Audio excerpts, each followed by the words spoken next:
Yeah, so Matt Turner, he was already a fantastic goalkeeper when he was playing for New England Revolution in the MLS. He then joined Arsenal. Everyone expected him to be the backup goalkeeper, which he was. He was the number 2. And he's on the verge of leaving to join Nottingham Forest. Now, Nottingham Forest are not the best team, right, to target, but he should be the starter there, Matt Turner, if he joins. And you're then going to have a goalkeeper here who has the potential, I think, for £20 at the moment, £20 or less. You have the potential to then give you some fairly good scores from time to time, because he won't keep clean sheets all the time. But when they do, if he joins Nottingham Forest, he is going to be able to deliver you like high-end 70, 80, because he is actually a good shot-stopping goalkeeper. And those shots that he's going to be stopping are going to boost his AA. His AA, actually, to be fair, look, over the past year, it's been 10.8. So he's a really good one to look at. Now, his price is not really... It has shot up, but it's now stabilised. But what's going to happen is that when it's confirmed that he joins Nottingham Forest, his price is then going to spike again. So if you like Matt Turner anyway, or if you just like the prospect of a starting goalkeeper in the Premier League for next season, then Matt Turner will be the one to target, and probably one to target now before his price goes up even more. And his price will be climbing anyway in the last week that we have until the Premier League actually starts. So yeah, keep him in mind. Look to pick him up. He's actually also part of the US men's national team as well. And if he becomes the starter for Nottingham Forest, then I think he will be able to play more for the US men's national team next season too.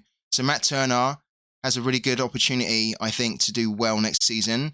So defensively for Aston Villa, I think they have a lot of good options here now, and they have a lot of options that means, for me personally, that there are some players here that could... There are some players that will start quite regularly, but there's also some players I think that will be rotated a little bit. So what I mean is that, like, Tyrone Mings is good enough to be in the starting 11. Konsa is good enough to be in the starting 11. Pau Torres is good enough to be in the starting 11. Matty Cash is. I think Lucas Digne is could have a good season, actually, this year. I think a lot of people are writing him off, but I think when he is given an opportunity to play, I think he could do better under Unai Emery. And he's actually been used a lot more in the preseason than I think people are giving him credit for, which says to me that Unai Emery is looking to use him a bit more. So Lucas Digne at like £3, I think, is a bargain right now. And I think is actually worth picking up, especially given that they are playing in Europe as well. He will get some opportunities where you will get some use out of that £3. Diaby 100% plays pretty much every single game, and he should do. And the thing is, right, this is what's a little bit nuts here. Diaby is only, look, he's only about £30, Diaby. That is crazy. He's still an under 23 player as well for another year. So you have an under 23 forward that Aston Villa have just picked up, who they spent about 50 million to bring in, which is a lot, by the way, for Aston Villa. And he's just an incredible player. He gives you goals, he gives you assists, right? So he can be a provider as well as a goal scorer. And he gives you that midweek utility. I actually think this is a little bit too cheap, really, for him, £30, to be honest. And I think that he will do really well next season. Like, really, really well. To the point where, like, I would like to have him in my FPL team. I don't really like his... I think his fixtures are okay to start with. But in Sorare, what's good about him is that he's a forward that has an AA of 9 over the past year. So when he does end up getting like an attacking return, like this here, look, one attacking return here, and he has an AA of 26. 2 attacking returns, AA of 11. 2 attacking returns, AA of 14.8. And I think it will be the same. I think he will continue to deliver some really good AA. But I think that in Sorare, he should actually still score quite well. The other thing to keep in mind with Kerkesh is that this is incredibly low for Kerkesh, and you're investing in a 19-year-old. He's only 19.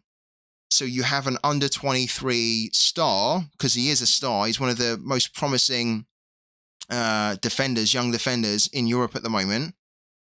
He has under 23 utility for another 5 years in Sorare. Plus, he's also an international. He plays for the Hungarian national team.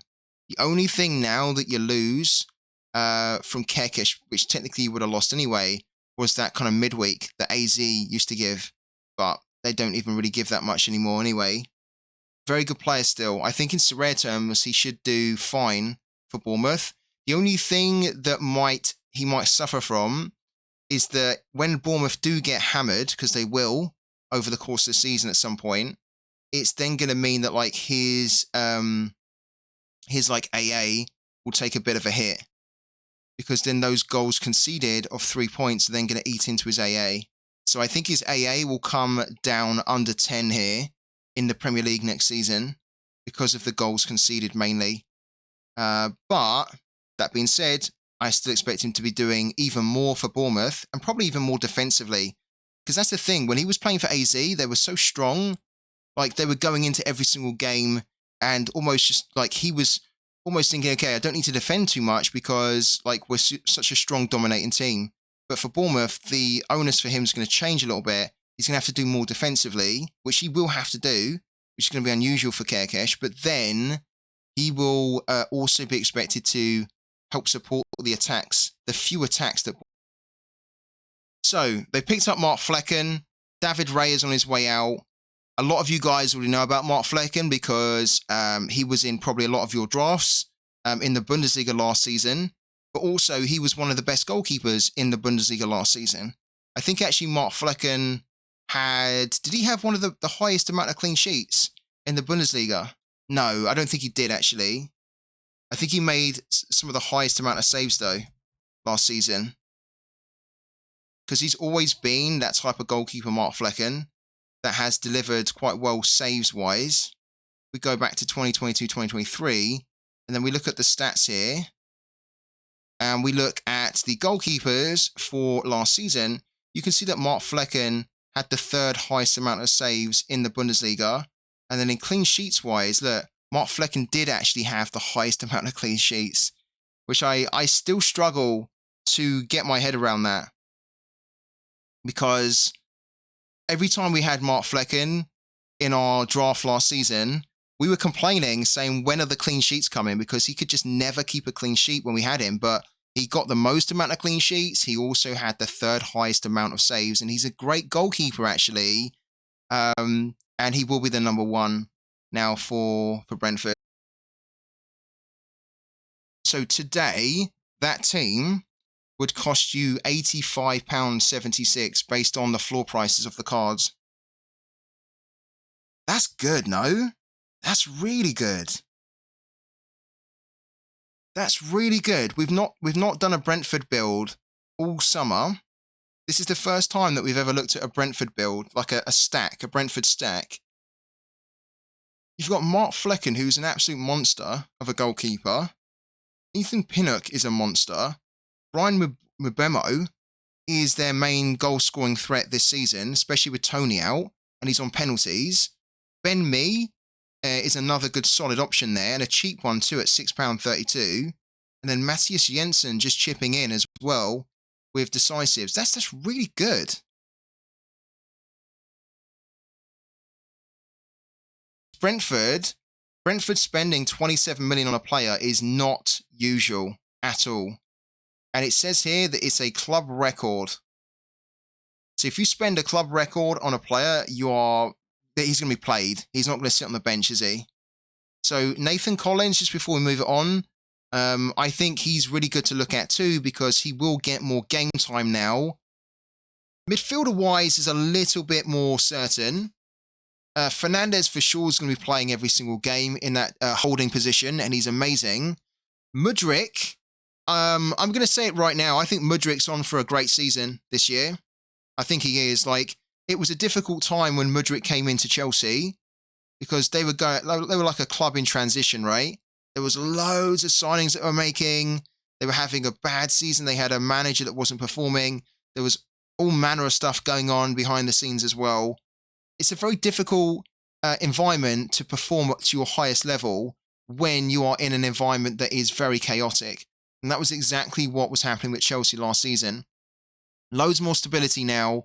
Mudryk is a top player. Absolutely top player. And I think Mudryk will have a great season this year. I really do. He's looked kind of impressive, I thought, in the preseason.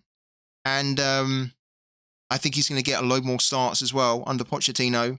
He has an L15 of 43. He's an under-23 player for another 2 years. He's got a crazy long-term contract as well. He is £35, but I think it's good value for him. I really do. You get so much utility out of the card. He's also an international for Ukraine as well, and he plays and starts. Nicholas Jackson's going to be great, though. Jackson's going to be amazing. Very young player. He's actually had a really good preseason as well. So if you look at the games that Chelsea have played, Nicholas Jackson has been involved in a hell of a lot of the goals that Chelsea have scored this preseason, and he's also got involved in assists as well.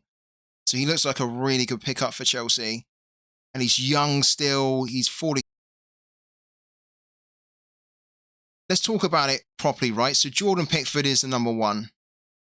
Jordan Pickford's the established number one. He's not going to be challenged at all. That's the positive with Everton, is that if you're going to be looking to buy a goalkeeper on Sorare, you could just pick Jordan Pickford. Easy. Easy Jordan Pickford. Pick him. He plays every single game. He's the number one for England as well, which I think is pretty good. So you get the number one for a Premier League team that's always going to play. He can deliver you some good scores as well. And he's the number one for England as well. For £40, there's not many goalkeepers out there that offer you that utility for that price point. So that is the huge positive here with Everton, or at least Jordan Pickford in Sorare. You get the number one for relatively cheap for both club and country, and there's no threat whatsoever that Jordan Pickford even loses his position in the team. Even when he bombs, look, even when he has an absolute shocker, like they still play Jordan Pickford every single game, and they will do because there is just not enough proper competition. Virginia is not going to be challenging Pickford. Andy's not going to be challenging Pickford. There's nobody here to challenge him. That is the positive. And that's why a lot of FPL managers have also picked Jordan Pickford, because he's arguably the only real solid option at 4.5 million in FPL that is hands down going to start every single game, and also has the potential to deliver you some good scoring. Plus also, when you look at the starting 10 games or so for Everton, they have, Fulham at home, Aston Villa's a bit tricky. Then they've got Wolves at home, Sheffield United. Then they have Arsenal, which is tricky. Then Brentford, Luton, Bournemouth. They've got a really good start. They've got a really good kind of 5-6 games or so where they can start to get a strong amount of points in the Premier League. Jordan Pickford is the positive here. If you picked up Jordan Pickford, who would you pair up alongside Jordan Pickford? I think the obvious one here is James Tarkowski. Because as we saw earlier, James Tarkowski played the most minutes out of any player in the Premier League last season. And you can see it on the statistics here on the FPL website. If you do all players and then you do the minutes played here, right? James Tarkowski, Raya, and Ramsdale are the only 3 players in the Premier League that all played every single game, and they played every minute of every single game last season. There's only 3 players last season. Those are them. And so if you were going to be looking to pair up a defender with a Pickford, then he is the one to do. And to be honest, it's not just because of the minutes that he plays that you know he's not going to DMP. He's actually a solid performer in the game as well. His AA 16.2, his average is 53.5. He's so consistent as well. Look at how many defensive decisives this guy has over 109 games. He's got 11. He's got 11 in 109. Very consistent player. He's only DNP'd, 5 times in 114 games. Brilliant.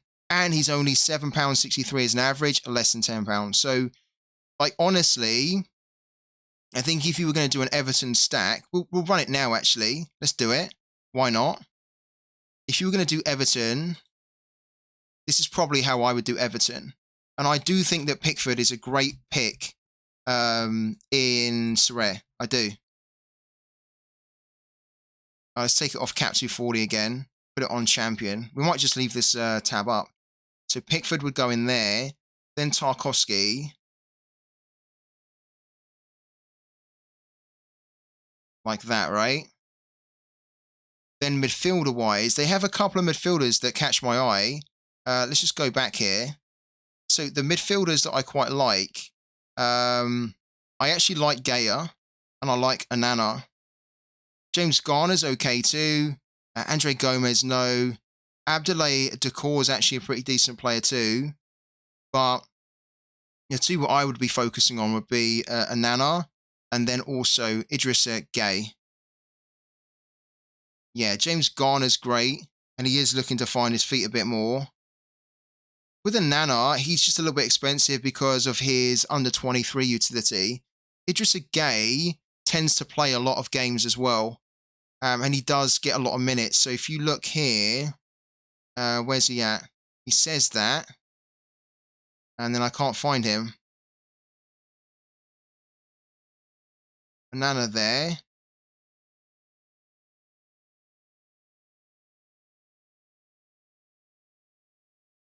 Why can't I find Idrissa here? This is him here. Yeah, here we go. Weird. They have his name as Ghana here, but it doesn't translate to that actually attached to the guy. So look, in terms of minutes played, he played 2,577. And then Pickford, Mikalunko, Iwobi, Tarkowski, they're the others that have basically out minute hit him. So Idrissa Gueye would probably be the one that I'd pick in here because he's actually quite good for threshold. He plays pretty much all the time.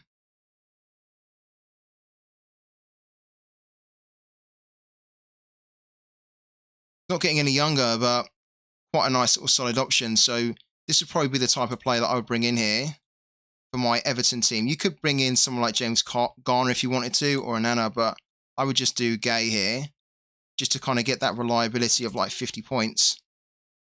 Like that. And then forward-wise, I would be throwing in Dwight McNeil. And then I would actually be really tempted to then I'd then be looking to do Calvert-Lewin. But the thing with Calvert-Lewin is that he's risky because he's very injury-prone. Could do Demarai Gray as well, but I would just be picking Calvert-Lewin or maybe Danjuma. I think Danjuma will play and could be a big player for Everton next season if he can perform to the level that he done at Villarreal. No, I wouldn't pick Iwobi over him. No, you're right. Technically, Iwobi is a better pick because he starts more. He plays lots of games, right? He never kind of like DMPs. He's not a better goal scorer. I'd be looking to pick a goal scorer. Better reliability, for sure. If you pick him in this team, then where's the team at? If you pick him in this team, then he's guaranteed to start. If Calvert-Lewin can remain fit, then Calvert-Lewin will outscore him, though. So for me personally, I'd be picking a Calvert-Lewin. I don't think Calvert-Lewin's featured that much, has he, in the preseason, though? That's my only worry with him. I think he's still building his fitness up, but I don't think he's really featured that much. Look, here you go. Dominic Calvert-Lewin in the last game against Sporting. He gets the penalty. So this is why Calvert-Lewin's great, because a fit Calvert-Lewin is the best player that they have. Way better than an Iwobi. Did he play in this game as well? Was he on the bench here? He wasn't on the bench, so it looks like he's only just starting to return. So for me personally, and I've mentioned it before, Calvert-Lewin is brilliant. How much is he? Oh, Calvert-Lewin's £10. You're kidding me. Honestly, guys, it's so cheap for Calvert-Lewin. And if you look at Calvert-Lewin here, because it is important to remember, Calvert-Lewin, if he can avoid injury, Calvert-Lewin can give them 15 to 20 goals. In these seasons here, when he was fit and he played a hell of a lot of minutes, right? 2,621, 2,871. Right, so not the full season, but that's roughly around 30 games or so. He got 13 goals in that season, 16 goals in that season. The last 2 seasons, he struggled with injuries. This is the big problem with Calvert-Lewin. He stays fit, he will smash it. If he's not fit... Now, let me show you how I'm getting on so far this week. Let me show you. So at the moment, we are competing in game week... If it will load. We're competing in game week 31. We did not compete in the Japanese league. We competed in the Brazilian league. And we are currently 309th out of 816. So at the moment, we're in line to win some money here. And it's a really big prize pool because there's 2,000 Matic to be won in the Brazilian league. The total prize pool for game week 31 was 4,000. So 50% of the prize pool is available in the Brazilian league. And all you need to do in Pooky is you need to finish in the top 50% to then win some money. So we've had 4 games so far from our predictions. This one I'm pretty happy with because we put 2-2 here to cover the over 2.5 outcome. So we were basically thinking that this game might see 3 goals here or more. But we wasn't super confident about it. And we actually felt that both of the teams would probably cancel each other out. So we wanted to cover the draw, but we wanted to leave the door open for like over 2.5. And that's exactly what we've done because we made a prediction of 2-2. Now, obviously, it didn't end up being 2-2. The final score was 1-1. But because we correctly predicted the draw, we're going to get a load of points here of 133. And if it had gone 2-1 to either team, we would have still got points because we covered the over 2.5 with the 2-2. Then here, we thought this was going to be a draw. So we went 1-1. It ended up being 1-0. So because it wasn't a draw, but it was still under 3 goals scored, and we correctly predicted that there would be less than 3 goals scored, we get some points for that, which is really cool. This one here, look at this one. This was a real surprise. And to be honest with you, I think we might have made a mistake here because we were so far off from this one. And what's interesting is that we were looking at this game, and this game, the past meetings between these teams had seen 2-2. Really unusual. The run of 2-2 that these teams have had almost makes me think that there's some match fixing that's going on. Because the fact is that these games, when they've met each other, it's always been 2-2. And it seems suspicious to me. Now, we didn't put 2-2. We looked at it. I'm going to show you now. This game here, right? Look at this game here. Look how unusual this is, right? Now, this game finished 2-2 because the home team here, Internacional, scored a goal in the 99th minute. The 99th minute. So they played 11 minutes here of additional time, and they scored in the 99th minute to make it 2-2. And when you look at the past meetings here, look, I'm going to show you. Look at this here. Look at how unusual this is, right? This is this game that happened last night. Prior to that, it was 2-2, 2-2, 2-2. So the last 3 games before yesterday's game were all 2-2. And we were looking at this and we were thinking, it can't be 2-2 again. I mean, surely not, right? And it was bloody 2-2. And we could have put 2-2. We were thinking, you know what? It's 2-2, 2-2, 2-2. Let's just do another 2-2. This makes me really suspicious that something's going on here. The fact that they've had now 4 games where they've met each other, and every single time it's ended up... Yeah, actually, you know what? That's a good point there from Leaguemore. I don't even... What happened? Did he play? Ferrai? He did play. Okay, so we didn't pick Ferrai because we thought that Ferrai was not going to play. We thought he was still going to be injured. And then after the deadline closed, we then got informed that basically Ferrai was going to be fit. But it was kind of like one of those situations where like you don't know until the deadline's like until after the deadline, basically. Now, luckily, that didn't actually hurt us because Ferai only got 36.1. And if we'd have played this team, funny enough, we would have played Ferai instead of Philip Heiser. So that's actually worked out really well for us, because if we had played Ferai here instead of Philip Heiser, we actually would have missed out on a card ward. And that is what we were looking to do.